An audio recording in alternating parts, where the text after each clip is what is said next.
Bonjour, nous sommes le mercredi 3 août 2016 et je vous propose la situation des cultures de cette semaine.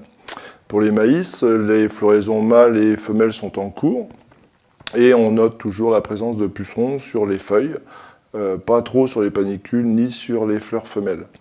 Attention au Rhopalostifum paddy qui n'est pas signalé pour l'instant mais qui pourrait coloniser ces plantes en floraison. On sait que ce puceron est plutôt dommageable, il n'y a pas de lutte directe sur ce puceron, il faut surveiller sa présence, sachant tout de même que les auxiliaires sont très nombreux cette année, on trouve beaucoup de larves de coccinelle et de cirphe sur les feuilles de maïs, et finalement la régulation naturelle fonctionne bien cette année sur cette culture. Les pyrales, les vols continuent, on attrape toujours des papillons dans les pièges, peu de pontes sont observées. Quelques parcelles seulement avec des pontes dans la vallée de l'Ailette. Certains vols ont sans doute été très précoces, puisqu'on note déjà des perforations sur des plantes dans les vallées précoces, vallée de l'Aisne, vallée de l'Ailette. La lutte biologique normalement est déjà mise en place, et puis la lutte chimique aujourd'hui est impossible compte tenu de la taille des maïs où le passage des engins est impossible. Exceptionnellement, on dira quelques mots sur la betterave sucrière.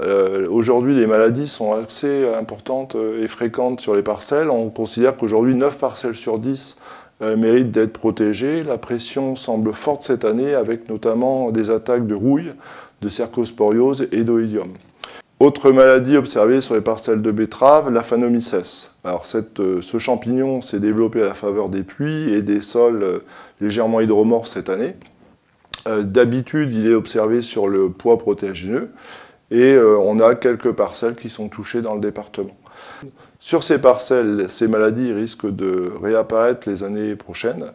Donc il faudra vous rapprocher de l'Institut technique de la betterave ou de votre sucrerie par rapport à ça pour réfléchir à la rotation de la betterave sur ces parcelles.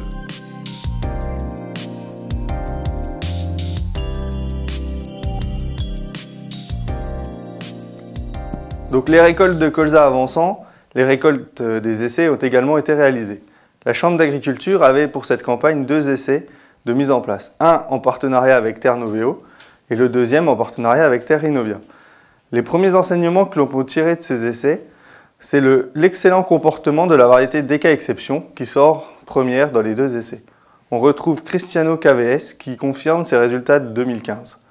Ensuite, on trouve la nouveauté Mark KWS, suivi d'Archibald et d'Invigor 1010 qui confirment leurs résultats de l'année dernière.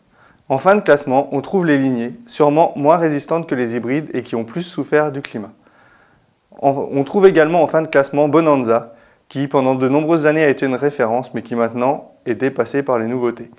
Fernando KVS, qui avait des bons résultats l'année dernière, est également décevant cette année. Ces résultats seront affinés par la synthèse du comité technique des variétés de laine, qui sera diffusé dès le retour de tous les essais.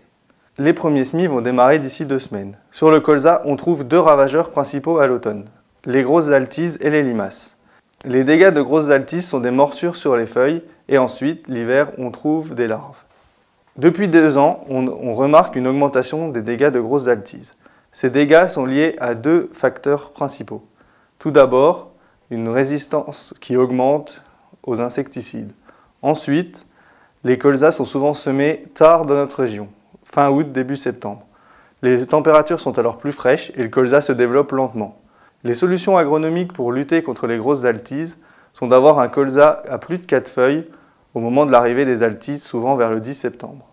Pour cela, il faut semer plus tôt, autour du 20-25 août, et privilégier un semis en place qui va favoriser un développement rapide du colza. Le deuxième ravageur impactant fortement le colza à l'automne, ce sont les limaces. Cette année, la pression devrait être importante. En effet, avec le printemps pluvieux, les limaces étaient visibles sur les épis du blé précédant le colza. Pour lutter contre ces limaces, plusieurs mesures agronomiques peuvent être prises.